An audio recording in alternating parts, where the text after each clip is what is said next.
Hello friends, welcome to the study IQ's YouTube channel. मेरा नाम है विशाल चौहान और मेडिवल हिस्ट्री की अपनी सीरीज में आज हम पाल डायनेस्टी के बारे में समझने जा रहे हैं। लेकिन आज के टॉपिक पर बढ़ने से पहले मैं स्टूडेंट्स को बताना चाहूंगा कि अगर उन्होंने अभी तक प्रीवियस सेशंस नहीं देखे हैं तो मेडिवल हिस्ट्री के जो हमने राष्ट्रकूट और गुर्जर प्रतिहारों वाला जो टॉपिक कवर कर लिया उनको पूरा कंप्लीट जो है वो जरूर देखें। स्टडी आईक्यू के चैनल पर जाएंगे, आपको वहां पर मेरे नाम से प्लेलिस्ट मिल जाएगी, या अगर आप सिंपली यूट्यूब के सर्च बार पर मेरा नाम लिखते हैं विशाल चौहान तो वहां से भी आप पिछले सेशंस को एक्सेस कर सकेंगे। ऑलराइट, तो शुरू करते हैं आज का हमारा सेशन। सो जैसा कि आप देख पा रहे हैं, हमें पाल डायनेस्टी के बारे में समझना है। हम इससे पहले गुर्जर प्रतिहार और राष्ट्रकूटों के बारे में समझ चुके हैं और जो टॉपिक हम कर रहे हैं वो ट्राइपर्टाइट स्ट्रगल है, यानी कन्नौज के लिए जो स्ट्रगल चल रहा था, कन्नौज के ऊपर कंट्रोल एस्टेब्लिश करने का जो स्ट्रगल है। ईस्ट में पाल डायनेस्टी, वेस्ट में गुर्जर प्रतिहार और साउथ से राष्ट्रकूट जो है वो कोशिश कर रहे थे कि कन्नौज यानी दिल्ली दोआब वाले एरिया को कंट्रोल किया जाए ताकि वहां से बैठकर Gujarat as well as Bengal as well as Lahore, है ना, गुजरात, बंगाल, लाहौर और दक्षिण भारत सभी के ट्रेड को, सभी मतलब क्षेत्रों के ट्रेड्स को जो है वो कंट्रोल में रखा जा सके और Indian peninsula as well as Indian subcontinent से जो सिल्क रूट या सेंट्रल एशिया या मिडिल ईस्ट की तरफ जितना भी ट्रेड जाता है उसको कंट्रोल किया जा सके। सो दिल्ली दोआब का ये पॉलिटिकल इकोनॉमिकल इंपॉर्टेंस था, दिल्ली दोआब के एरिया का, ठीक है। इसीलिए हमें जितने भी बड़े बड़े एम्पायर्स दिखे हैं उनमें जद्दोजहद यही दिखी है कि दिल्ली दोआब के एरिया को कंट्रोल करें, क्योंकि दिल्ली दोआब का एरिया खुद में बहुत उपजाऊ है, क्योंकि गंगा यमुना का प्लेन है, बहुत ज़्यादा जो है वो फर्टाइल, हाईली फर्टाइल लैंड है, बहुत ज़्यादा। इसी दिल्ली दोआब के एरिया पे आगे आप बढ़ते जाएंगे तो जब बिहार के आसपास पहुंचते हैं तो वहां पर आयरन ओर है, ठीक है। सो और बंगाल पे जो है वो मतलब साउथ ईस्ट एशिया से, स्वर्ण भूमि से, चाइना से भी ट्रेड आ रहा है, बंगाल खुद भी बहुत कुछ प्रोड्यूस कर रहा है। सो बहुत सारी प्रोड्यूसिंग मैन्युफैक्चरिंग इंडस्ट्रीज जो है वो कहां पर, बंगाल में मौजूद हैं एंशिएंट समय से ही, ठीक है।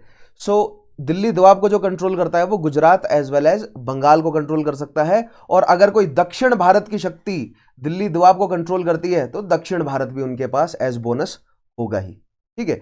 सो यही कंपटीशन है, ट्राइपर्टाइट स्ट्रगल मैंने आपको समझाया। तो आज देखते हैं कि पाल डायनेस्टी का क्या योगदान है इस ट्राइपर्टाइट स्ट्रगल में, और थोड़ा सा पाल डायनेस्टी के बारे में समझने की कोशिश करते हैं, उनका इतिहास, उनकी पॉलिटिकल हिस्ट्री, उनका एडमिनिस्ट्रेशन, ये सारे पॉइंट्स आज हम समझने की कोशिश करेंगे, ठीक है। सो आई होप बैकग्राउंड आपके पास प्रिपेयर्ड होगा, ठीक है।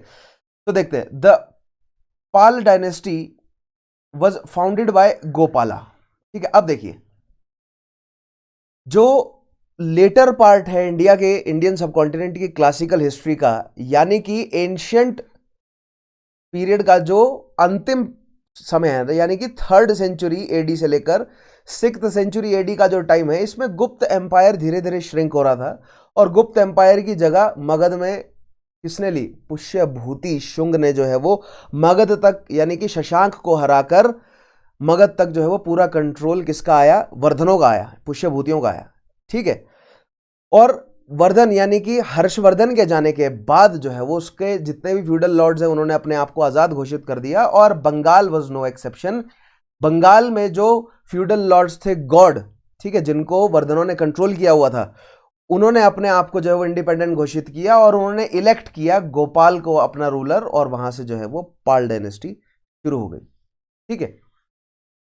ये जानकारी हमें कहां से मिली है, आगे बताऊंगा ये जानकारी हमें कहां से मिली है। It was asserted by the Khalimpur copper plate of Dharmapal, ठीक है, ये रही। तो दिस इज द खलीमपुर ये हमें खलीमपुर में मिली है कॉपर प्लेट। ये धर्मपाल शासक किसके बाद आया, ये गोपाल के बाद, गोपाल का इमीडिएट सक्सेसर है धर्मपाल, ठीक है, सक्सेसर ऑफ गोपाला। उसने ये कॉपर प्लेट पे इंस्क्राइब करवाया है कि किस तरह Gopal was elected by the God council, और गॉड काउंसिल किसकी थी, शशांक की, जिसका कॉन्फ्लिक्ट किससे था, वर्धनों से।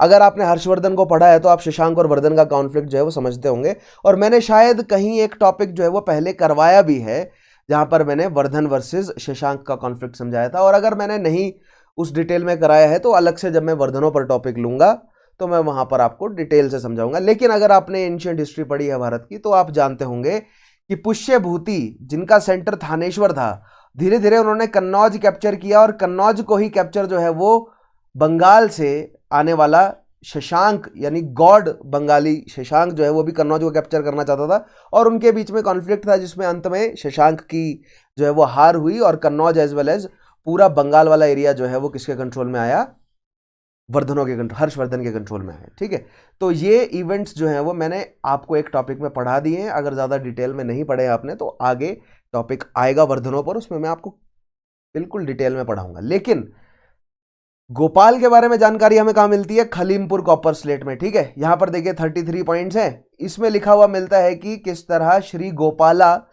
ने सक्सीड किया। Shri Gopala was elected as the leader of god, लेकिन उसने गॉड्स को लीड करने के बजाय अपनी खुद की डायनेस्टी जो है वो असर्ट कर दी।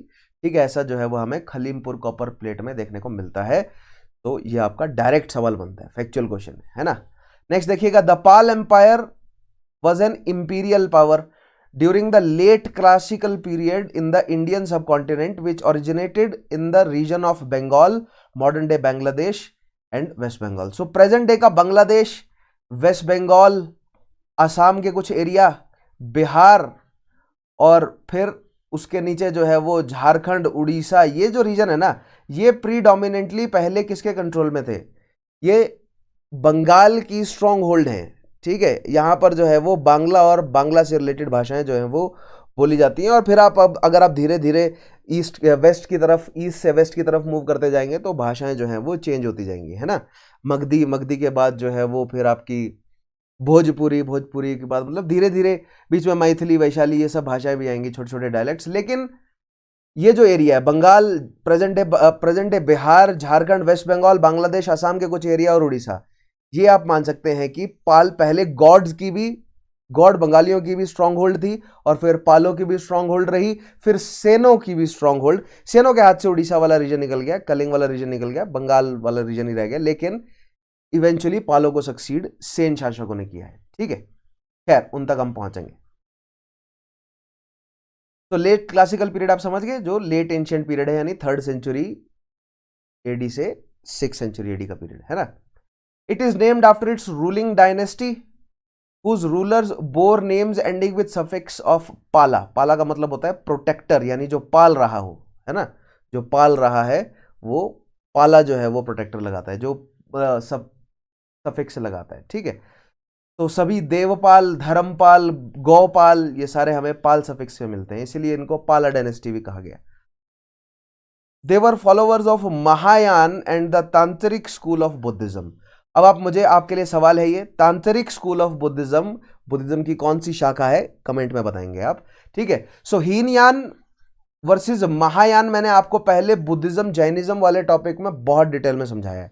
ठीक है, तो आई होप अगर आपने फॉलो किया है तो हीनयान वर्सेस महायान आप समझते होंगे। ठीक है, सो महायान को फॉलो करते थे कौन, पाल डायनेस्टी। आगे बढ़ते हैं। सो दैट मीन्स पाल डायनेस्टी जो है वो उन्होंने किस धर्म को पैटर्नाइज किया था, बुद्धिज्म को। तो दैट मीन्स कुछ पाल शासक हमें बुद्ध धर्म के भी नजर आएंगे, जिस तरह हमें कुछ राष्ट्रकूट शासक जैन धर्म को पैटर्नाइज करते हुए नजर आए। ठीक है, मुझे आप उसका नाम बताएंगे, कौन सा राष्ट्रकूट शासक था जिसने जैन धर्म को पैटर्नाइज किया, तुरंत कमेंट में बताएंगे। ठीक है, सो ये है खलीमपुर की कॉपर प्लेट, मैंने आपको दिखाई। नेक्स्ट देखिएगा, सो इस मैप में आप क्लियर देख सकते हैं कि this was the empire of Harsha. ठीक है, ये हर्षा का एम्पायर है। ठीक है, और दिस इज द, ये गॉड का रीजन है और गॉड की स्ट्रॉन्ग होल्ड ये है। और ये जो लाइटर आपको लाइन नजर आ रही है, ये आउटर बाउंड्रीज है, मतलब ये घटती बढ़ती रहती है सबकी। ठीक है, तो चालुक्यज और ये चालुक्यों के आउटर बाउंड्री है ना। ठीक है, सो ये आपको 625 एडी यानी हर्षा जब एक्टिव था उस समय में, और फिर धीरे धीरे जो है वो हर्षा का एम्पायर डिक्लाइन की तरफ था। यहां पर आपको प्रतिहार नजर आएंगे, इधर जो है वो ये कौन है, ये हर्षा के या तो फ्यूडल्स हैं या तो हर्षा के आस पड़ोस की शक्ति है। ठीक है, चालुक्य बदामी के चालुक्य स्ट्रांग है, वेंगी के चालुक्य स्ट्रांग है। ठीक है, नीचे कांचीपुरम के पल्लव स्ट्रांग है, पांडवा और चेरा जो है वो छोटी शक्तियां हैं, कलिंग जो है वो कालचूड़ी छोटी शक्तियां हैं, मालवा के जो वॉरिंग ट्राइब्स हैं वो अभी छोटी शक्तियां हैं, धीरे धीरे उभरेंगे जब हर्षा का डिक्लाइन होगा। लेकिन यहां पर गॉड जो है वो गॉड को रिप्लेस किया किसने, पालों ने। तो ये मैप आपको पता होना चाहिए, मैं यहाँ पर ऐसे इसको क्लीन कर देता हूँ ताकि आप इसका एक स्क्रीनशॉट ले सकें। ठीक है, ये बहुत इंपॉर्टेंट मैप है। आगे बढ़ते हैं। ये मैप आपको क्या दिखा रहा है कि किस तरह गौड़ों को रिप्लेस किया, इधर गौड़ों को रिप्लेस किया किसने, पालों को, ठीक है। यहां से जो है वो हर्षा का एम्पायर खत्म हो गया, तो हर्षा के एम्पायर के ऊपर जो है वो इधर से प्रतिहार, नीचे से चालुक्य को हटा के राष्ट्रकूट, और इधर गौड़ों को हटा के पाल जो है वो अब कन्नौज को जो है वो कैप्चर करने के लिए ट्राइपर्टाइट स्ट्रगल शुरू होता है। So this is the map of India before tripartite struggle, है ना, क्योंकि अभी तो कन्नौज हर्षा के कंट्रोल में है। आगे बढ़ते हैं। तो now this is the map of, ये मैप जो हम प्रतिहारों में भी देखा था हमने, यही मैप हमने राष्ट्रकूटों में भी देखा था और हम पालों में भी देख रहे हैं। क्या है ये, किसके लिए मैप है ये, ट्राइपर्टाइट स्ट्रगल यानी कन्नौज के लिए, ठीक है। तो this is the Pal empire जो कि कन्नौज पे अपनी जो है वो असर्शन लाना चाहता है। इंपॉर्टेंस मैंने आपको बार बार बताई, गुजरात के रास्ते अरब से ट्रेड होता है, बंगाल के रास्ते पूरे के पूरे South East Asia as well as South India से ट्रेड होता है, गुजरात के रास्ते साउथ इंडिया से भी ट्रेड होता है, ठीक है। सो कन्नौज का इंपॉर्टेंस क्या है कि कन्नौज में बैठ के आप Gujarat as well as Bengal as well as Lahore या खैबर दर्रा या दूसरी साइड आप मतलब मान सकते हैं कि बोलन दर्रा, दोनों को कंट्रोल कर सकते हैं, ठीक है। सो कन्नौज या दिल्ली दोआब के एरिया की ये इंपॉर्टेंस है। तो ये मैप ट्राइपर्टाइट स्ट्रगल का आई होप आपको डिटेल में क्लियर होगा, ठीक है। आगे बढ़ते हैं। सो this was the map of पाला डायनेस्टी एट इट्स एक्सटेंट, ठीक है। इसकी एक्सटेंट देख रहे हैं आप, this is the Kannauj city, ये कन्नौज सिटी है। यहां पर गुर्जर प्रतिहार, राष्ट्रकूट और पाल डायनेस्टी, ये पाल डायनेस्टी आपको नजर आ रहा है, देखिए पाकिस्तान तक जो है वो पहुंच गया है, यानी कि मुल्तान का एरिया या जो आप मान सकते हैं कि कश्मीर से यानी पहाड़ी क्षेत्र तक जो है वो किसने, पाल डायनेस्टी ने एक समय पर अपने कंट्रोल में कर लिया था। लेकिन दिस वाज द एक्सट्रीम, ये पूरा का पूरा सबसे मतलब एक्सटेंट है पाल डायनेस्टी का। फिर उसके बाद श्रिंक होता गया, क्यों, क्योंकि प्रतिहारों ने ये नॉर्थ वाला रीजन छीन लिया, राष्ट्रकूटों ने ये मतलब कन्नौज वाला रीजन जो है वो पहले राष्ट्रकूटों ने छीना, फिर राष्ट्रकूटों से प्रतिहारों ने छीना, इनमें कॉन्टेस्ट चलता रहा। अंत में जो है वो इंदिरा थर्ड ने ये रीजन छीन लिया था, राष्ट्रकूट शासक इंदिरा थर्ड ने, ठीक है, कन्नौज को। तो पहले पाल शासकों का प्रतिहार और राष्ट्रकूटों से जो कॉन्फ्लिक्ट है चलता रहा, फिर बाद में राष्ट्रकूट और प्रतिहारों का चला और अंत में प्रतिहार शासक जीते जिन्होंने कन्नौज को अपने कंट्रोल में किया, ठीक है। सो ये पूरा रीजन जो है वो, ये पूरा रीजन एक एक करके पालों से छीन गया और अंत में पाल के पास केवल बंगाल का रीजन रह गया, जहां पर पालों को रिप्लेस करके सेनों ने जो है वो एक बड़ी शक्ति स्थापित करी, कहां पर, बंगाल में। लेकिन पॉइंट यहां पर यह है कि आप देखिए ये जो रीजन है ना, यहां से नॉर्थ वेस्ट फ्रंटियर से भारत में एंटर किया जाता है और भारत में नॉर्थ वेस्ट फ्रंटियर से एंटर करते ही है ना जो भी शक्ति, वो सीधा बंगाल तक पहुंचना चाहती है, क्योंकि ये डायरेक्ट मतलब एक जमीनी मार्ग है और मतलब नदी, गंगा नदी में भी ट्रैवल करते हैं, उसके बाद जमीनी मार्ग है और बंगाल से आने वाला सारा प्रोड्यूस जो है वो आपका कहां पहुंचता है, ईरान, इराक, टर्की के रास्ते यूरोप तक पहुंचता है, ठीक है। यानी कि ये पूरा का पूरा मिडल ईस्ट, सेंट्रल एशिया को कनेक्ट करता है। सो दैट मीन जो भी शक्ति बाहर से आती है ना, वो इस पूरे रीजन को कंट्रोल करना चाहती है, क्योंकि ये पूरा का पूरा गंगा यमुना का प्लेन है, ठीक है, अन्य बहुत सारी नदियां हैं। सो दैट मीन बहुत उपजाऊ भूमि है ये, ठीक है। और दूसरा उनका एम्बिशन रहता है कि इधर से राजस्थान के रास्ते वो गुजरात को कंट्रोल करें, और अगर दोनों को कंट्रोल कर सके फिर तीसरा एम्बिशन होता है कि दक्षिण भारत को कंट्रोल करें, ठीक है। तो थ्रू आउट हम जितने भी एम्पायर्स देखेंगे मेडिवल हिस्ट्री में और जितने भी इन्वेडर्स आएंगे, उन इन्वेडर्स का यही ट्रैक रहेगा। तो ये मैप मैंने आपको एक्चुअली इसलिए रखा है यहां पे ताकि आपको ये ट्रैक जो है वो क्लियर हो जाए। दिख रहा है आपको, ये सीधा ट्रैक है, सीधा अटैक होता है नॉर्थ ईस्ट फ्रंटियर से बंगाल तक के लिए, जो कि घुरिड एम्पायर ने भी करने की कोशिश करी, फिर उसके बाद दिल्ली सुल्तानों ने भी ऐसा किया, मुगल्स ने भी ऐसा किया, ठीक है, अंग्रेजों ने भी ऐसा किया। लेकिन अंग्रेजों ने उल्टा शुरू किया, अंग्रेजों ने बंगाल से नॉर्थ वेस्ट फ्रंटियर को कैप्चर करना, मतलब बंगाल से नॉर्थ वेस्ट फ्रंटियर तक जो है वो अपनी जर्नी करी। लेकिन मोटिव उनका ये था कि पूरा का पूरा ये जो गंगा यमुना का पूरा उत्तरी मैदानी जो उपजाऊ क्षेत्र है इसको अपने कंट्रोल में लिया जाए, ठीक है। क्यों, पहली बात तो ये बहुत इंपॉर्टेंट जो है वो प्रोड्यूसिंग लैंड है, बहुत ज्यादा हाईली फर्टाइल है, तो बहुत ज्यादा प्रोड्यूस तैयार करता है। दूसरी चीज ट्रेड रूट है, बहुत इंपॉर्टेंट ट्रेड रूट है, तो ये खुद भी बहुत कुछ प्रोड्यूस करता है और ट्रेड भी बहुत चलता है यहाँ पे, तो बहुत important socio as well as political as well as economic importance है इस पूरे रीजन की। और इसीलिए सभी एम्पायर्स का, जितने भी एम्पायर हमें मेडिवल हिस्ट्री में दिखेंगे, उनका एक प्राइम मोटिव यही रहेगा कि ये पूरी की पूरी बेल्ट, यहां से लेकर यहां तक ये पूरी की पूरी बेल्ट जो है वो कंट्रोल में आए। फिर उसके बाद दूसरी बेल्ट रहती है ये, और तीसरी बेल्ट रहेगी ये, ठीक है, ट्रेड बेल्ट है ये। आगे बढ़ते हैं। नाउ एक पर्सपेक्टिव में अब आपको थोड़ा सा ग्लोबल पर्सपेक्टिव दिखाना चाहता हूं कि आगे पीछे और दुनिया में क्या चल रहा था, ठीक है।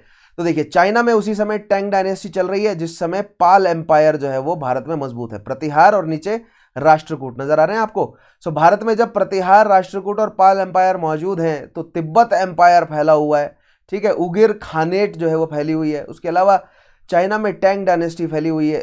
खलीफों में कौन है? अब्बासी खलीफे हैं, ठीक है। उसके अलावा देखिए यहां पर ये है वो खजर रीजन, जो मैं कल बता रहा था ना आपको, कैस्पियन सी के ऊपर जो खजर ट्राइब्स हैं जो मूव करती हुई हैं, तो ये है वो खजर रीजन, ठीक है।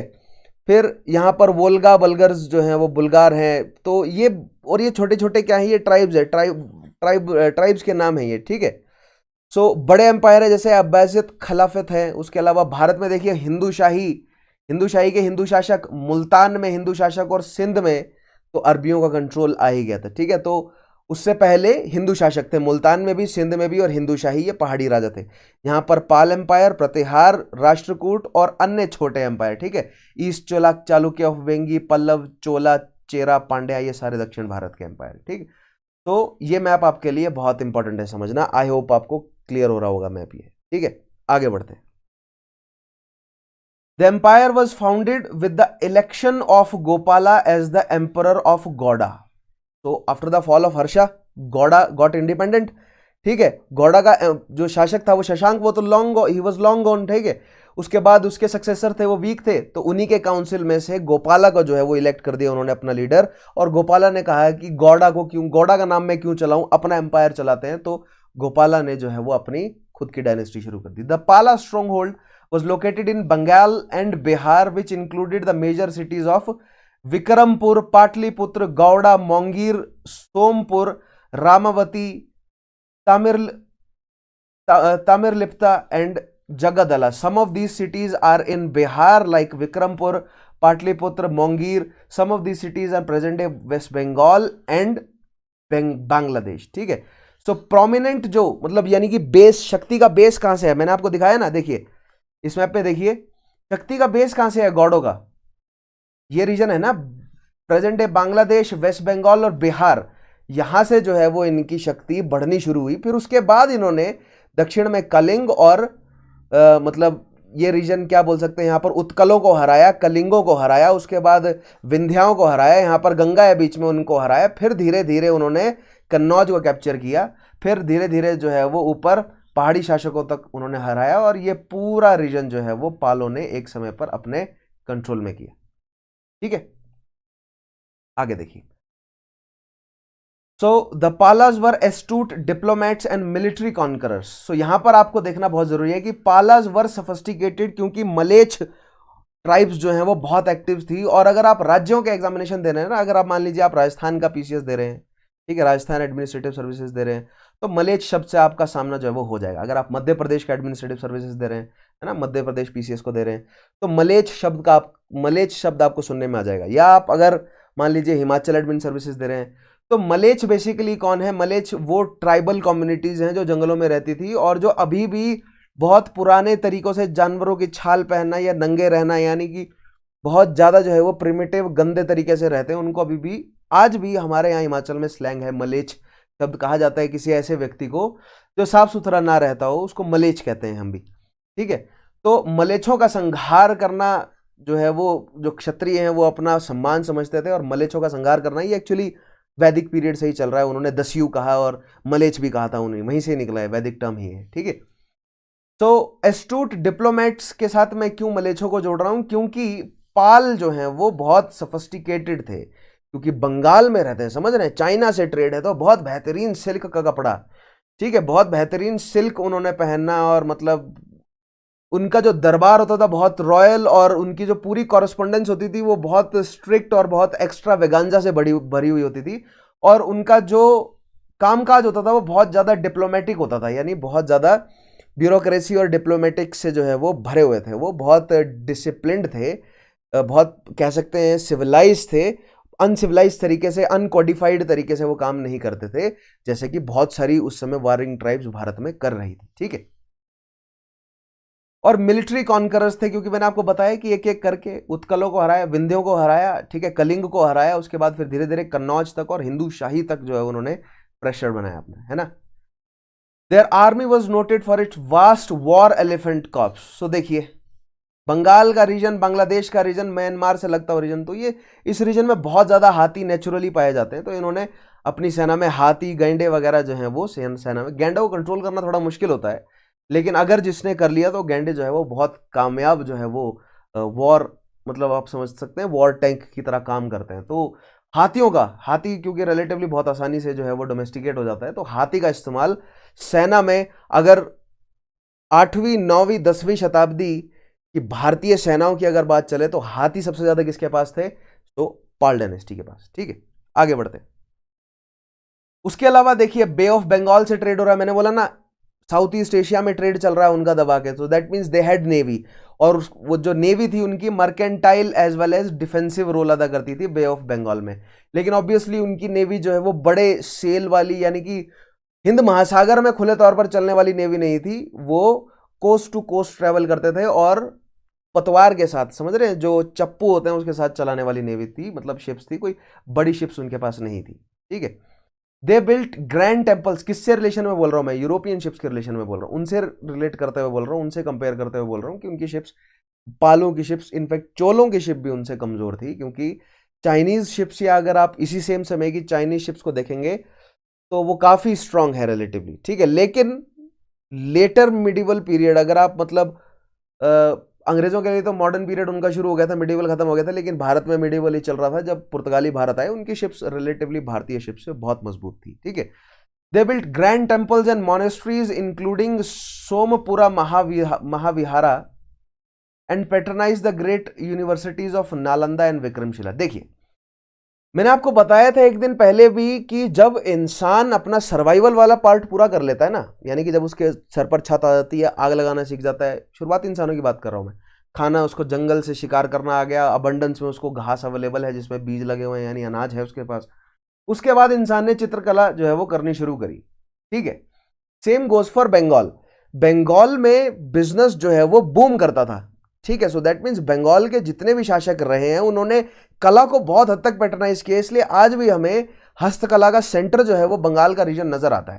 ठीक है, आज भी बहुत प्रोमिनेंट जो हस्तकलाकार हैं भारत के, वो बंगाल से निकल कर आते हैं। ठीक है, सो ये इसका कोई मतलब ऐसा नहीं है कि चमत्कार है, ये प्रोसेस है, क्योंकि वहां के लोग जो हैं वो, वहां के जितने भी एम्पायर्स रहे हैं वो संपन्न रहे हैं। अगर वो संपन्न रहे हैं तो वो अपनी कोर्ट्स में बड़े कलाकारों को जो है वो पैटर्नाइज कर सकते हैं और उन्हें पैसे दे सकते हैं कि तुम अपनी कला को जनरेशन दर जनरेशन जो है वो डेवलप करो। इसलिए बहुत सारे जो है वो कलाकार वहां से नजर आए, भले ही वो पेंटर्स हो, राइटर्स हो, पोएट्स हो, आर्किटेक्ट्स हो, जिन्होंने, अब देखिए पाल डायनेस्टी ने बुद्धिज्म को पैटर्नाइज किया तो उन्होंने बुद्ध विहार बनाए, जितने भी विक्रमशिला में बुद्ध विहार नजर आएगा आपको। ठीक है, उसके अलावा पाटलिपुत्र में बुद्ध विहार नजर आएंगे, जितने भी इंपॉर्टेंट शहर थे उस समय के, वहां पर हमें बुद्ध विहार नजर आए। किसके द्वारा बनाए गए, पाल शासकों द्वारा बनाए गए। और दो मुख्य universities Vikramashila as well as Nalanda को पैट्रोनाइज किया गया उनके द्वारा, वहां पर बुद्धिज्म की पढ़ाई की गई, वहां पर उनको इन यूनिवर्सिटीज को दान दिया गया और यूनिवर्सिटीज जो है वो फल फूल रही थी। ठीक है, किसके अंडर, पाल डायनेस्टी के अंडर। क्यों फल फूल रही थी, क्योंकि वो फल फूल रहे थे। क्यों फल रहे थे, क्योंकि बंगाल में ट्रेड जो है वो बहुत बूम करता है, इसीलिए बंगाल बहुत इंपॉर्टेंट रहा दिल्ली सुल्तानों के लिए भी।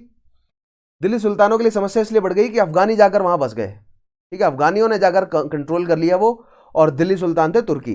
ठीक है, सो तुर्की और अफगानियों में आपस में कॉन्फ्लिक्ट है, समझाऊंगा मैं जब दिल्ली सुल्तानों की बात करेंगे वहां पर समझाऊंगा। फिर ये आगे देखेंगे। अब देखते हैं शासक अगला, धर्मपाल। ठीक है, Dharmapala was the successor of Gopala. Dharmapala initially got defeated at the hands of Rashtrakutas and Pratiharas, but finally conquered a large part of North India. So Gopala started the military conquest towards getting control over Kannauj, and he got in direct conflict with Rashtrakoot as well as Gujar Pratihara.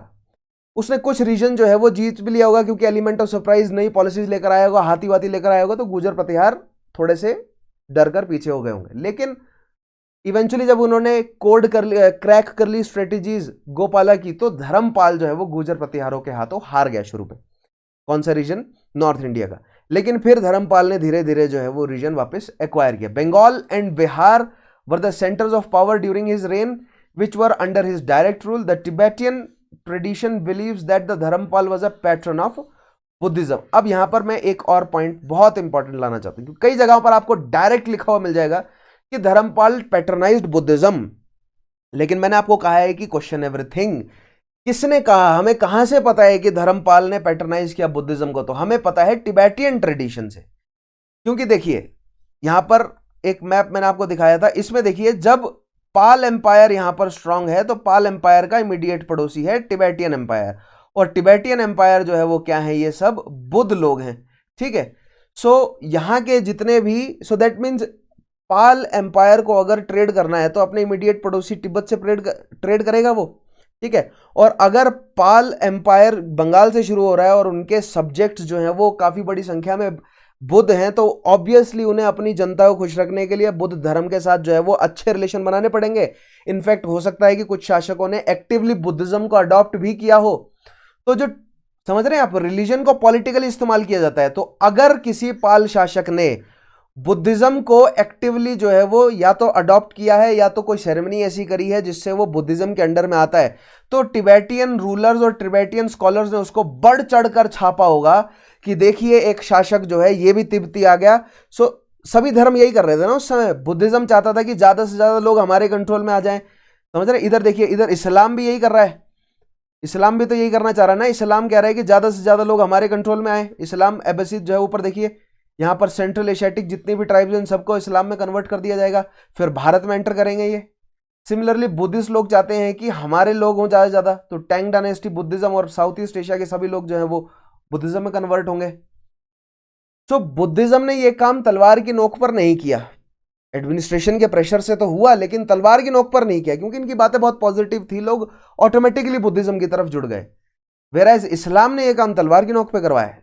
लेकिन भले ही method कोई भी रहा हो, ultimate motive क्या है, अपने धर्म का प्रचार, क्योंकि धर्म का प्रचार होगा तो पॉलिटिकल कंट्रोल होगा।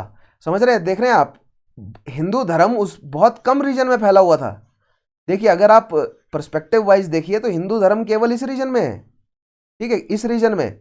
पाल तो अगर तिब्बतियों की बात माने तो पाल तो बुद्धिस्ट हैं, तो दैट मीन्स दुनिया का ये हिस्सा, इतना हिस्सा तो बुद्धिस्ट है, ठीक है। दुनिया का इतना हिस्सा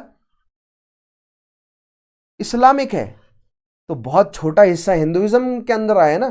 देख रहे हैं आप, तो ये सभी एम्पायर्स यही करने की कोशिश कर रहे थे कि अपना धर्म फैलाओ, जहां जहां तक अपना धर्म फैला होगा वहां वहां तक अपने ही लोग होंगे। अपने ही लोग मतलब ट्रेड आसान हो जाएगा, ठीक है। तो भारत को ये करने की जरूरत नहीं रहती थी, क्योंकि भारत के पास अन्य तरीकों से ट्रेड बहुत ज्यादा था, ठीक है। सो इस्लाम को करने की जरूरत पड़ती थी, क्यों? क्योंकि इनके पास बंजर भूमि है, सारी बंजर भूमि, तेल का यूज तो करना आया नहीं था।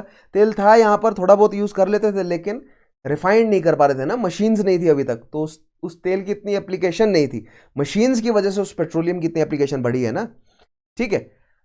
तो इनको अगर ट्रेड करना है तो अपना एम्पायर बढ़ाना है, और एम्पायर बढ़ाने का एकमात्र तरीका था धर्म का प्रचार करना। सिमिलरली बुद्धिज्म को अगर, या बुद्धिस्ट शासकों को अगर ट्रेड करना है तो एम्पायर बढ़ाना है। एम्पायर बढ़ाने का एकमात्र उस समय इनको आसान तरीका लगा कि धर्म का प्रचार करना। और ये धर्म का प्रचार करने वाला जो फंडा है ये अशोक ने शुरू किया है इंडिया से। बुद्धिज्म के सेंस में अगर कहा जाए, बुद्धिज्म का प्रचार तो अशोक ने शुरू किया ना, ठीक है। खैर, अशोक की धम्मा पॉलिसी जब मैं आपको समझाऊंगा तो ये चीजें आपको क्लियर होंगी। ये मैप आपको मैं फिर से दिखाऊंगा तब, ठीक है। आगे देखिए, वेयर वर वी, यस।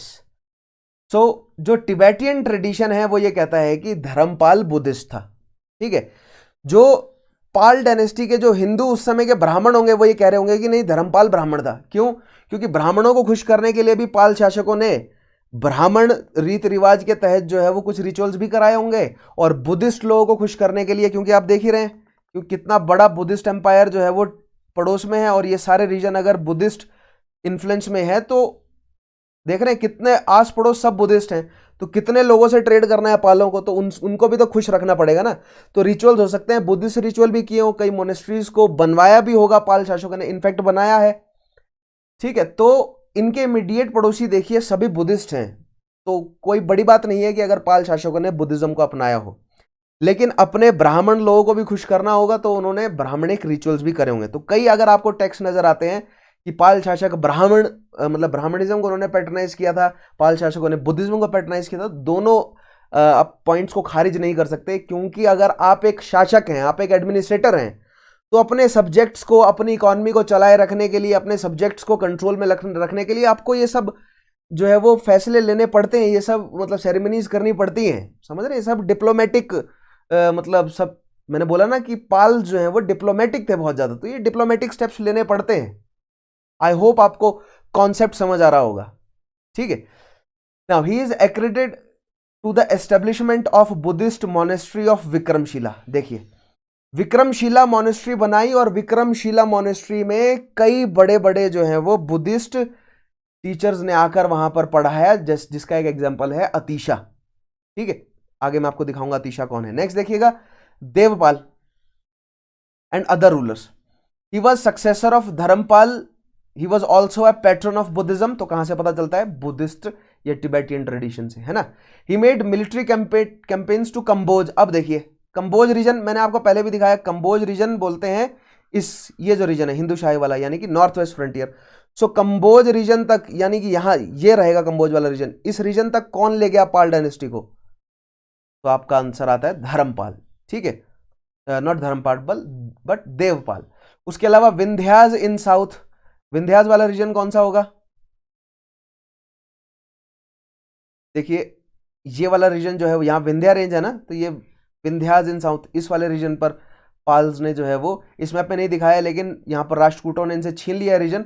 ये जो बुंदेल वाला रीजन है, ठीक है, यह है तो विंध्या रेंज का ही एक्सटेंशन है ना, बुंदेल वाली, बुंदेल की पहाड़ियां, ठीक है। नेक्स्ट देखिए, उसके अलावा उत्कल्स, उत्कल्स जो है वो बंगाल के जस्ट नीचे, ये उत्कल्स वाला रीजन है, दिस इज उत्कल्स, ठीक है।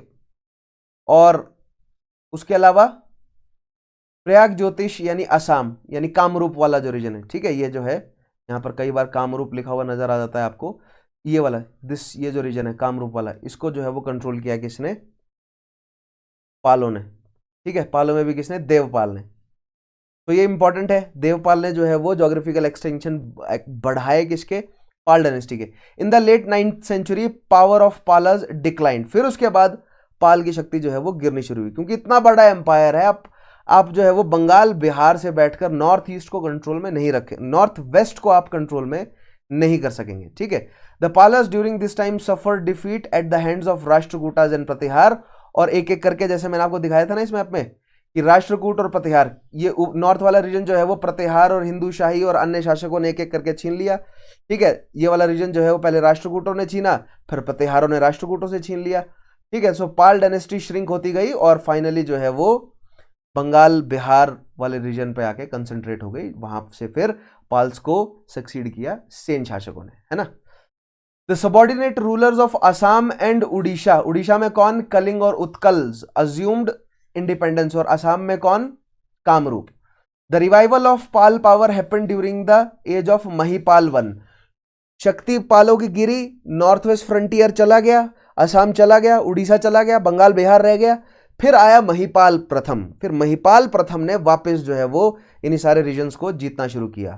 हाउएवर अगेन पाला पावर वीकेंड, लेकिन महिपाल प्रथम के बाद फिर से जो है वो पाल शक्ति जो है वो गिरी, क्यों? क्योंकि राष्ट्रकूट रूलर इंदिरा थर्ड ने महिपाल को हराया, और इंदिरा थर्ड ने ही जो है वो कन्नौज भी जीता, किससे? प्रतिहारों से, ठीक है। And there arose smaller kingdoms in Assam ruled by Harshavarman, Orissa ruled by Ganga dynasty. So Orissa भी चला गया, ठीक है, असम भी चला गया फिर से, और राष्ट्रकूटों ने जो है वो नॉर्थ वाला रीजन भी छीन लिया, कन्नौज के आसपास वाला रीजन, ठीक है। So this was the rise and fall of Pala dynasty. अब डिक्लाइन की बात करते हैं पाल डायनेस्टी की। At its height in 9th century the Pal empire was dominant power in the northern India, northern Indian subcontinent, with its territory stretching across parts of modern day eastern Pakistan, north and northeastern India, Nepal and Bangladesh। तो मैंने आपको map दिखाया है, ठीक है। Empire reached its peak under the emperors Dharmapala and Devapala, Devapala के under जो है वो हाइट पे था, देवपाल के बाद खत्म हुआ, फिर महिपाल ने थोड़ा सा कंट्रोल लाने की कोशिश करी, फिर महिपाल से भी राष्ट्रकूटों ने छीन लिया, इंदिरा थर्ड ने, ठीक है। The Palas also exerted a strong cultural influence under Atisha in Tibet. So मैंने आपको बताया ना, अतीशा टॉट इन विक्रमशिला, वहां पर जो महाविहार है वहां पर आके उसने उपदेश जो है वो दिए हैं। और दिस इज अतीशा, ये अतीशा की एक इमेज है और ये प्रेजेंट डे न्यूयॉर्क के किसी म्यूजियम में है, ठीक है। तो दिस इज अतीशा, और अतीशा जो है वो एक तिब्बत का मंक था जो कि विक्रमशिला। तो मैंने आपको बताया ना, तिब्बत एक बहुत बड़ा एम्पायर है, गोपाल का पड़ोसी है। चीन से तिब्बत से जितना भी ट्रेड आ रहा है वो गोपाल के लिए बहुत इंपॉर्टेंट है, क्योंकि वही उसी ट्रेड को आगे बेच रहा है गोपाल, ठीक है। साउथ ईस्ट एशिया से बुद्धिस्ट लोग हैं, तिब्बत का इन्फ्लुएंस है उस पर। तिब्बत बड़ा एम्पायर था पहले, आज तिब्बत जो है वो रेफ्यूज स्टेटस है उनका, but once Tibet was a great empire, बहुत पावरफुल। और देखिएगा, और तिब्बत का ट्रेड जो है वो बहुत इंपॉर्टेंस का था। क्यों? क्योंकि ये जो पूरा रीजन है ना, ये बहुत हाईली, ये है तो बंजर, लेकिन इसमें ऐसी बकरियां हैं जिनका जो फर है उससे बहुत फाइन क्वालिटी का पाशमीना बनता है, बहुत फाइन क्वालिटी की वूल बनती है, तो बहुत फाइन क्वालिटी के शॉल, ठीक है, कपड़े यानी कि टेक्सटाइल जो है वो बहुत फाइन क्वालिटी का तिब्बत से निकलता है। उसके अलावा यहाँ पर जेम्स बहुत सारे मिलते हैं, ठीक है। नेचुरल रिसोर्सेज तो हैं ही, जड़ी बूटियां बहुत सारी हैं, और इंपॉर्टेंट ट्रेड रूट है, क्योंकि चीन के रास्ते तिब्बत से होते हुए ही सिल्क रूट का एक हिस्सा जो है वो पहुंचता है कहां पर, ठीक है, हिमाचल से होते हुए। जो शिपकीला वाला दर्रा अगर आपने सुना होगा, अगर कोई हिमाचल का स्टूडेंट पढ़ रहा होगा तो वो जानता होगा कि शिपकीला के रास्ते, रामपुर के रास्ते सतलुज से चलते चलते जो है वो, इसीलिए बिलासपुर शहर की इंपॉर्टेंस है। अगर कोई हिमाचल का स्टूडेंट होगा तो वो समझ सकता होगा, ठीक है। इसीलिए बिलासपुर शहर के लिए इतनी लड़ाई होती थी, क्योंकि बिलासपुर के रास्ते आप शिपकीला के रास्ते तिब्बत में ट्रेड में एंटर करते हैं। फिर ऊपर से काशगीर से जो ट्रेड आता है, ठीक है, देखिएगा यहां से काशगीर से जो ट्रेड आ रहा है ये तिब्बत में एंटर करेगा। तिब्बत से जो ट्रेड आ रहा है ये मतलब हिमाचल के रास्ते जो है वो खैबर दर्रे के रास्ते पहुंचेगा सीधा कहां पर, टर्की, फिर टर्की के रास्ते ये यूरोप पहुंचता है। तो ये बहुत इंपॉर्टेंट ट्रेड रूट्स हैं, और तिब्बत के पास बहुत सारे प्रोड्यूस थे। सेंट्रल एशियाटिक लोगों को बहुत डिमांड थी, अरेबियन लोगों को बहुत डिमांड थी तिब्बतियन गुड्स की, ठीक है, और भारतीय शासकों को भी बहुत डिमांड थी तिब्बतियन गुड्स की। अंग्रेजों को, रशियंस को भी, मतलब अगर आप 15-16 सेंचुरी में आएंगे, 17-18 सेंचुरी में आएंगे, तो ये जो पूरा अफगानिस्तान, सेंट्रल एशियाटिक रीजन पे लड़ाई जो है वो ये तिब्बत से आने वाले नेचुरल रिसोर्सेज पर भी है, और तिब्बत से आने वाले बहुत सारे प्रोड्यूस पर भी है लड़ाई, ठीक है। तो खैर, इवेंचुअली तिब्बत की क्या इंपॉर्टेंस है, तिब्बत के जो ट्रेड प्रोडक्ट्स हैं उन पे हम डिस्कशंस अपना बढ़ाएंगे। लेकिन अभी मैं चाहता हूं कि आपके दिमाग में बात सेट हो कि तिब्बत की जो प्रेजेंट डे हालत है, इतिहास में ऐसा नहीं था। तिब्बत एक स्ट्रांग राज्य था। तिब्बत अगर स्ट्रांग है तो उसके आस पड़ोस के शासकों को, राज्यों को उससे जो है वो अच्छा रिलेशन बनाना पड़ेगा, और वो अच्छा रिलेशन बनाया हुआ था किसने? पालों ने। ये हमें एविडेंस मिलता है कैसे कि जो तिब्बत के स्ट्रांग टीचर्स हैं, इन्फ्लुएंशियल टीचर्स हैं, वो पालों के एरिया में आकर पढ़ा कर जा रहे हैं, ठीक है। तो यहाँ से एक डिप्लोमेटिक रिलेशन तिब्बतियन रूलर्स और पाल शासकों के बीच में हमें बनता हुआ नजर आता है, ठीक है। आगे देखिए, पाला control of North India was ultimately ephemeral as they struggled with Gujar Pratihar and the Rashtrakutas for the control of Kannauj, ठीक है। सो पाल का जो नॉर्थ ईस्ट वाला पार्ट है, ये जो है नीचे यहाँ पर गुजर प्रतिहार बैठे हैं, इस एरिया को कंट्रोल करने के लिए राष्ट्रकूट बैठे हैं। तो जो नॉर्थ ईस्ट वाला रीजन है वो तो गुजर प्रतिहारों ने धर लिया, जो कन्नौज वाला रीजन है वो पहले राष्ट्रकूटों ने धरा, फिर राष्ट्रकूटों से गुजर प्रतिहारों ने। तो दैट मीन्स ये रीजन जो है वो छूटना ही था, क्योंकि उनकी कैपिटल बहुत दूर है। आप बंगाल बिहार में बैठ के आप नॉर्थ ईस्ट को कंट्रोल नहीं कर सकते, क्योंकि बहुत वॉलेटाइल क्षेत्र है वो, बहुत ज्यादा, ठीक है।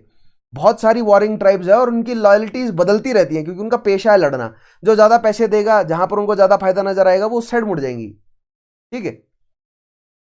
After a short lived decline, emperor Mahipal one defended imperial bastions in Bengal and Bihar against south Indian Chola invasions. अब मैं आपको नेक्स्ट जो है वो चोल एम्पायर के बारे में बताऊंगा, और मैं आपको बताऊंगा कि किस तरह चोल ने जो है वो महिपाल प्रथम को जो है वो प्रेशर में डाला, लेकिन महिपाल प्रथम ने चोलों के अग्रेशन को डिफेंड किया सक्सेसफुली, ठीक है।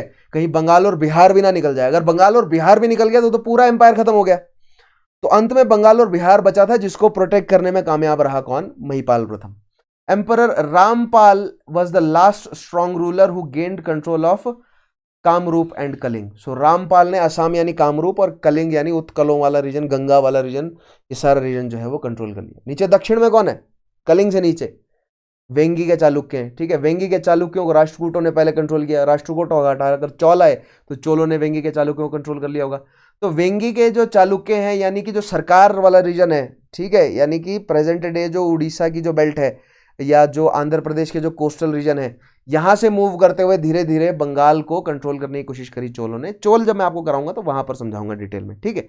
आगे देखिए, the empire was considerably weakened by the 11th century with many areas engulfed in rebellion. So like any other great Indian empire, centre जब कमजोर होगा तो राज्य जो है वो रिबेलियन कर देंगे, और राज्य रिबेलियन करेंगे तो एक एक करके आपसे सारे जो है वो रीजन छूट जाएंगे, right. The resurgent Hindu Sen dynasty dethrone the Pal empire in 12th century, ending the reign of the last major Buddhist imperial power in the Indian subcontinent, ठीक है। So Sen replaced in 12th century, Sen replaced the Pal and Pala were the last Buddhist empire. तो पालों से पहले कौन कौन से Buddhist empire था, आप मुझे कमेंट में बताएंगे। पालों से पहले कौन कौन से शासकों ने या कौन कौन सी डायनेस्टीज ने बुद्धिज्म को पैटर्नाइज किया है, नॉट जैनिज्म बट बुद्धिज्म, ठीक है। आगे देखिए, सो इस मैप में आपको क्लियर होगा कि ये देखिए यहां पर थानेश्वर में पुष्यभूति है और गौड़ में शशांक है, ठीक है। तो धीरे धीरे जो है वो गौड़ों को किसने अपने कंट्रोल में लिया? पुष्यभूतिज ने, यानी कि हर्षवर्धन ने कंट्रोल में लिया और ये गौड़ वाला रीजन जो है वो छीन लिया। उसके अलावा देखिए गुजर प्रतिहार जो है वो फ्यूडल्स हैं, लेटर गुप्ताज जो है वो स्कैटर्ड ट्राइब्स में बटे हुए हैं, नीचे कालचुड़ी हैं, चालुक्य हैं, इधर नालाज हैं, ठीक है। तो ये गंगाज, पल्लवाज, पांड्याज, चेराज, इनके रेमिनेंट्स बचे हुए हैं। कलिंग हैं, चालुक्य हैं, वेंगी के, ठीक है। उसके अलावा सिंध में यहाँ पर यहाँ हिंदू शाही है, कश्मीर के शासक हैं, और इधर जो है वो ससेनिद डायनेस्टी है। तो this was before the decline of Harsha. उस समय के भारत में कौन कौन से एम्पायर थे, और हम किसके पर्सपेक्टिव में देख रहे हैं? बंगाल में क्या हुआ था। बंगाल में पहले कौन है? गौड़ है, ठीक है। उसके बाद गौड़ की जगह किसने ली? पालों ने ली, देख रहे हैं। और ऊपर जो है वो यहां पर गजनविड एम्पायर एक्सटेंड करता है, प्रतिहार यहां पर हमें देखने को मिलते हैं, ठीक है। और जो गुजर प्रतिहार है वो छोटे छोटे हिस्से में टूट गए, ठीक है। चौहान, परमार, सोलंकी, ठीक है। यहां पर नीचे कालचुड़ी, चंडेल, ये सब दिखेंगे। नीचे चालुक्य, राष्ट्रकूटों की जगह चालुक्यों ने ले ली है। नीचे चोल एम्पायर, देखिए मैंने बोला ना चोल एम्पायर जो है वो इस ईस्टर्न घाट वाले रीजन से धीरे धीरे पालों पर अटैक करेगा।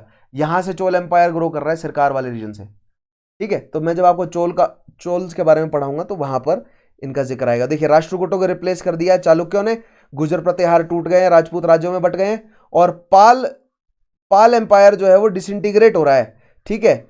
ये सेन जो है वो बंगाल जो मेन रीजन था वहां पर सेन आ गए, और पाल जो है वो बीच में फंस गए। अब ये लेटर पाल शासक हैं जो कि कमजोर हैं, और नेक्स्ट मैप पे देखिएगा पाल पूरी तरह खत्म हो जाएंगे, सेन जो है वो रिप्लेस कर देंगे। नीचे कामरूप हैं, और ऊपर घुरिड एम्पायर जो है वो धीरे धीरे बंगाल पर प्रेशर अपना बना रहा है, ठीक है। तो जब मैं आपको घुरिड एम्पायर के बारे में बताऊंगा तो ये मैप जो है वो फिर से हम देखेंगे। उसके अलावा देखिए जब घुरिड भारत में थे तो अन्य शासक सोलंकी, परमार, चंडेल, कालचुड़ी, यादव, ठीक है। उसके अलावा कैकत्य, नीचे देखिए तेलुगु गौंड, ये क्या बोलते हैं यहाँ पर, तेलुगु लोग हैं, चोल हैं, होयसला हैं। तो इनके बारे में धीरे धीरे हम जिक्र करेंगे, क्योंकि जब मैं आपको चोल के बारे में पढ़ाऊंगा तो चोलों के बाद जो छोटे छोटे एम्पायर है तो उस जगह भी मैं आपको यही मैप दिखाऊंगा। घुरिड्स के बारे में जब मैं आपको बताऊंगा तो वहां पर भी हम इसी मैप को देखेंगे, ठीक है। आगे बढ़ते हैं, अब देखते हैं कि पाल एम्पायर की सिग्निफिकेंस क्या है। आई होप इस मैप से आपको समझ आया होगा। ये तीन मैप जो है वो ग्रेजुअल दिखा रहे हैं कि देखिए पहले पुष्यभूति थे, गॉड थे, फिर उसको रिप्लेस किया पालों ने, ठीक है, और फिर पालों को रिप्लेस किया सेनों ने, ठीक है, बंगाल वाले रीजन में। आगे बढ़ते हैं, सिग्निफिकेंस है द पालर्स बॉट स्टेबिलिटी। पाल क्या लेके आए? स्टेबिलिटी लेकर आए बंगाल वाले रीजन में, क्योंकि बंगाल वाले रीजन में उठापटक मची हुई थी। किसके बाद? क्योंकि गौड़ वर्सेस पुष्यभूति चल रहा था पहले, ठीक है। फिर पुष्यभूति ने कंट्रोल किया, लेकिन धीरे धीरे हर्षा के जाने के बाद काफी समय तक जो है वो कॉन्फ्लिक्ट चलते रहे, लेकिन पाल शासकों ने जो बंगाल वाला रीजन है उसको पॉलिटिकल स्टेबिलिटी दी, इसीलिए वहां पर जो है वो इतनी संपत्ति बढ़ी, ठीक है। And prosperity to Bengal after centuries of civil war between warring divisions. They they advanced the achievements of previous Bengali civilization and created outstanding works of arts. So पहली significance क्या है? Provided political and economical stability. दूसरा, अगर political economic stability है, so that means अब art and culture में खर्चा किया जाएगा, ठीक है? तो works of art हमें देखने को मिलते हैं, ठीक है? खास तौर पे sculptures और architectural sphere में हमें काफी जो है वो शानदार उन्होंने जो है वो बिल्डिंग्स बनाई हैं. They laid the basis of Bengali language. अगला कंट्रीब्यूशन क्या है? बंगाली लैंग्वेज जो है वो शुरू की है. पहले एलिट्स की भाषा संस्कृत थी, ठीक है? बुद्धिस्ट लोग जो है वो गुप्तों से पहले पाल प्राकृत भाषा का इस्तेमाल कर रहे थे बंगाल में, लेकिन गुप्तों की स्ट्रांग होल्ड भी पाटलिपुत्र में रही, तो वहां पर उन्होंने काफी बड़ी लेवल पर संस्कृत को जो है वो प्रमोट किया. तो पाली और प्राकृत को रिप्लेस किया संस्कृत ने, लेकिन संस्कृत से धीरे धीरे जो है वो पाल शासकों ने बंगाली को डेवलप किया, including the first literary work. एक पोएम्स का एक कलेक्शन है जिसको कहते हैं चर्यापदा. तो चर्यापदा जो है वो बहुत important first Bengali literary work है, और किसके समय में है? पाल शासकों के समय में. बहुत इंपॉर्टेंट टॉपिक, बहुत इंपॉर्टेंट फैक्ट, ठीक है? डायरेक्ट सवाल. नेक्स्ट बात करें एडमिनिस्ट्रेशन. तो जब एडमिनिस्ट्रेशन समझना है ना, जब हमें डिटेल में, कैसे समझाऊंगा मैं आपको डिटेल में एडमिनिस्ट्रेशन? जब मैं अशोक से लेकर आऊंगा, क्योंकि हाईली सेंट्रलाइज्ड एडमिनिस्ट्रेशन कब बना? मौर्यन एम्पायर में. फिर मौर्यन एम्पायर के एडमिनिस्ट्रेटिव स्ट्रक्चर को ही गुप्ताज ने फॉलो किया. गुप्ताज के एडमिनिस्ट्रेटिव स्ट्रक्चर को हर्षवर्धन्स ने यानी पुष्यभूतिज ने फॉलो किया, और इनके एडमिनिस्ट्रेटिव स्ट्रक्चर्स को फिर बाद में राष्ट्रकूट या उसके अलावा गुर्जर प्रतिहार और पाल शासकों ने भी लगभग इन्हीं के जैसा जो है वो एडमिनिस्ट्रेशन स्ट्रक्चर अडॉप्ट किया. तो शुरुआत हमें कहां से देखने को मिलेगी? शुरुआत हमें मगध के महाजनपद से उठाएंगे और फिर मौर्य एम्पायर. तो मगध के महाजनपद का एडमिनिस्ट्रेशन और मौर्य एम्पायर का एडमिनिस्ट्रेशन, वहां से हम उसको वास्टली स्टडी करेंगे बहुत डिटेल में, ठीक है? ताकि हमें बाकियों का एडमिनिस्ट्रेशन बिल्कुल क्लियर हो जाए, क्योंकि उसी के रेमिनेंट्स हैं ये. मौर्य एम्पायर के ही रेमिनेंट्स हैं गुप्ता, और गुप्ता के रेमिनेंट्स हैं ये बाकी छोटे छोटे एम्पायर्स, ठीक है? मतलब एडमिनिस्ट्रेटिव रेमिनेंट आप कह सकते हैं, है ना? तो the Pal rule was monarchial. Obviously the king was the centre of all power. Judiciary, executionary और लेजिस्लेटिव, तीनों शक्तियों का सेंटर जो है वो कौन है? रूलर है. Pal king would adopt imperial titles like Parameshvara, Paramabhattaraka और महाराजा धीराज. इस तरह के टाइटल्स जो हैं वो आपको पाल शासकों के साथ मिलेंगे, उनके सिक्कों पे लिखे हुए मिलते हैं. Pal empire was divided into separate bhuktis. तो मैंने आपको बताया था ना, राष्ट्रकूटों का भी एम्पायर इस तरह की बटा हुआ है, भुक्तियों में बटा हुआ है, ठीक है? लेकिन वहां पर राष्ट्र और राष्ट्र के नीचे भुक्ति है. पाल एम्पायर के जो जितने भी प्रोविंसेस हैं वो, यानी कि भुक्ति शब्द का इस्तेमाल प्रोविंस के लिए किया गया है पाल एम्पायर में, और भुक्ति शब्द का इस्तेमाल डिस्ट्रिक्ट्स के लिए किया गया है राष्ट्रकूट एम्पायर में, ठीक है? सो मैंने आपको बोला ना कि एडमिनिस्ट्रेशन लगभग सिमिलर है, कुछ हल्के फुल्के डिफरेंसेस हमें नजर आएंगे, और यही कंफ्यूजन क्रिएट करते हैं, क्योंकि भुक्ति शब्द का इस्तेमाल राष्ट्रकूटों में डिस्ट्रिक्ट्स के लिए किया गया है, और उसी भुक्ति शब्द का इस्तेमाल पाल एम्पायर में प्रोविंस के लिए किया गया है, और राष्ट्रकूटों में प्रोविंस के लिए राष्ट्र शब्द का इस्तेमाल किया गया है, ठीक है? तो bhuktis were divided into vishayas, divisions and mandals, ठीक है? स्मॉलर यूनिट्स वर खंडला, भाग, आवृत्ति, चतुर्का और पतका. तो ये स्मॉलर, मतलब आप मान सकते हैं कि विलेज लेवल के, शहर लेवल के जो स्मॉलर म्यूनिसिपैलिटीज हैं, जो विलेज एडमिनिस्ट्रेशंस हैं, वो उनको इन नामों से जाना जाता था. उसके अलावा विलेज से ऊपर के जो डिविजन्स हैं, डिस्ट्रिक्ट लेवल के जो हैं, वो विषय या मंडल, और जो राज्य प्रोविंशियल लेवल का है वो कौन है? भुक्ति. और सेंटर में तो एम्पायर है ही, ठीक है? तो this was the administrative distributions of Pal empire, right?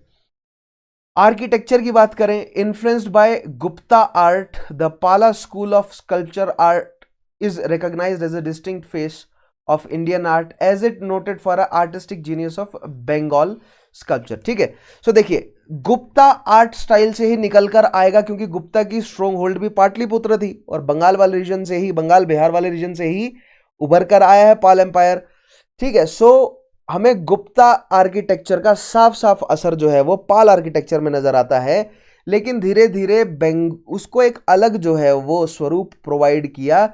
एक artistic genius of Bengal sculptors, एक नया रूप जो है वो दिया किसने? यानी कि गुप्ता कला शैली को ही फर्दर आगे डेवलप किया किसने? पालों ने, ठीक है? The Palas built a number of monasteries and other sacred structures including Sompura का महाविहार जो प्रेजेंट डे बांग्लादेश में है, वर्ल्ड हेरिटेज साइट। ठीक है, it is a monastery with 21 acres 85,000 meter square complex has 177 cells, numerous stupas, temples and a number of ancillary buildings, यानी उसके साथ में जुड़ी हुई बहुत सारी बिल्डिंग्स हैं। The gigantic structures of Vihar including Vikramshila, Udantapuri, Jagadala are the other masterpieces of the Pala. So Pala empire के अगर आप आर्ट आर्किटेक्चर की बात करेंगे तो आपको मुख्य एग्जाम्पल कहां से मिलेंगे? मुख्य एग्जाम्पल मिलेंगे विहारों से। ठीक है, और विहार भी कहां कहां? विक्रमशिला, उदंतपुरी। ठीक है, उसके अलावा ये सोमपुरा के विहार, जिसमें से कुछ मैं आपको दिखा देता हूं। तो दिस वाज द सोमपुरा विहार। ठीक है, देख रहे हैं आप कितना बेहतरीन ये पाल डायनेस्टी के समय जो है वो बना हुआ है। ये बांग्लादेश में है presently. This is the Sompura Vihar. देख रहे हैं आप कितना ब्यूटीफुली बनाया गया है इसे। नेक्स्ट देखिए, ये है आपका विक्रमशिला का विहार है, ये मोनेस्ट्री है विक्रमशिला की, बहुत सुंदर बनाई हुई है। ठीक है, सो उसके अलावा उदंतपुरी में और जगदला में भी कुछ इसी तरह की मोनेस्ट्रीज हैं और कुछ सिमिलर डिजाइन में ही बनी है। मुख्य थीम जो है वो बुद्धिज्म ही है और लर्निंग सेंटर्स की तरह वो काम करते थे। ठीक है, सोशियो इकोनॉमिक सेंटर्स नहीं, वो लर्निंग सेंटर्स की तरह काम करते थे because they were vihars and monasteries. ठीक है, सो कॉम्प्लेक्स हुआ करते थे, एक बिल्डिंग नहीं, बहुत सारी छोटी छोटी बिल्डिंग्स हुआ करती थी। ठीक है, किले की फॉर्म में नहीं होते थे, फोर्टिफाइड नहीं होते थे, लेकिन वहां पर गार्ड्स वगैरह हुआ करते थे, बट फोर्टिफिकेशंस नहीं हुआ करती थी एज सच। ठीक है, जैसे मतलब किला नहीं कह सकते आप इसे, किला दिख रहा है आपको? नहीं है ना, किला नहीं है आपको। यहाँ पर मतलब दीवारें नजर आएंगी लेकिन किले की दीवारें नहीं है ना, किला बहुत ऊंची दीवारें होती हैं किले की। ठीक है, तो ये बुद्धिस्ट मॉनेस्ट्री थी तो किला होने का कोई मतलब यहाँ पर बनता भी नहीं है ना। आगे देखते हैं। तो this was the architecture, administration, political history of Pal empire. उसके अलावा अगर कोई पॉइंट रह जाता है तो हम धीरे धीरे आगे कवर कर लेंगे, घबराइए मत। ठीक है, जुड़ जाएंगे पॉइंट्स। ट्राइपर्टाइट स्ट्रगल की बात करते हैं, एक बार ट्राइपर्टाइट स्ट्रगल समझ लेते हैं। सो हमने गुर्जर प्रतिहारों को समझा, हमने राष्ट्रकूटों को समझा, आज हमने पाल शासकों को भी समझा। अब हम ट्राइपर्टाइट स्ट्रगल देख लेते हैं क्या है। मैंने आपको ट्राइपर्टाइट स्ट्रगल समझा दिया है पूरा, जिसमें आपको स्टेटमेंट्स दिखाना चाहता हूं कि उन्हीं सारे फंडों को आप स्टेटमेंट्स में कैसे लिखेंगे। ठीक है, so for centuries rulers belonging to Gurjara Pratihara, Rashtrakuta and Pala dynasties fought for control over Kannauj. So we know by heart. ठीक है, owing to the three parties involved, historians refer to it as a tripartite struggle. तीन शक्तियां लड़ रही हैं इसमें, इसीलिए साथ में, इसीलिए उसे ट्राइपर्टाइट स्ट्रगल कहा गया। The tripartite struggle for Kannauj was fought for almost 200 years among the Palas and the Pratiharas and the Rashtrakutas. In this tripartite struggle, the Pratihara defeated the Palas and Rashtrakutas. So ये एक statement important है। ट्राइपर्टाइट struggle का अंतिम फैसला क्या निकलता है? ट्राइपर्टाइट struggle का अंतिम फैसला यह निकलता है कि प्रतिहार, राष्ट्रकूट और पालों को, दोनों को हरा देते हैं, क्योंकि राष्ट्रकूटों को रिप्लेस कर देते हैं चालुक्य और पालों को रिप्लेस कर देते हैं सेन। प्रतिहार जो है वो कंट्रोल तो कर लेते हैं कन्नौज का, लेकिन प्रतिहार भी टूट जाते हैं, छोटी छोटी स्टेट्स में, राजपूत स्टेट्स में बढ़ जाते हैं, लेकिन कंट्रोल जो है वो राजपूतों के पास ही रह जाता है। किसका? कन्नौज का। भले ही गुर्जर प्रतिहार एम्पायर टूट गया छोटे छोटे राजपूत एम्पायर्स में, लेकिन कंट्रोल जो है वो फिर भी कन्नौज का राजपूत एम्पायर्स के पास ही रहा, राष्ट्रकूट या पालों के पास नहीं गया, क्योंकि राष्ट्रकूटों को चालुक्यों ने, फिर उसके बाद इवेंचुअली चोलों ने रिप्लेस कर दिया और पालों को जो है वो सेनों ने रिप्लेस कर दिया। ठीक है, नेक्स्ट देखिए। In 1018 Kannauj then ruled by Rajyapal Pratihara was sacked by Mahmud Ghazni. 1018 में कन्नौज में राज्यपाल प्रतिहार नाम का प्रतिहार शासक था, जिसको महमूद गजनवी ने हराया, मतलब लूटा, पूरा कन्नौज वगैरह लूट कर ले गया वो। ठीक है, लेकिन स्टिल जो है वो राजपूत स्टेट्स के कंट्रोल में रहा वो। The empire broke into independent Rajput states, है ना, चौहान, चंडेल, कालचूड़ी, सोलंकी, परमार, प्रतिहार अलग हो गए। ठीक है, गढ़वाल अलग हो गए, हिंदूशाही अलग रह गई।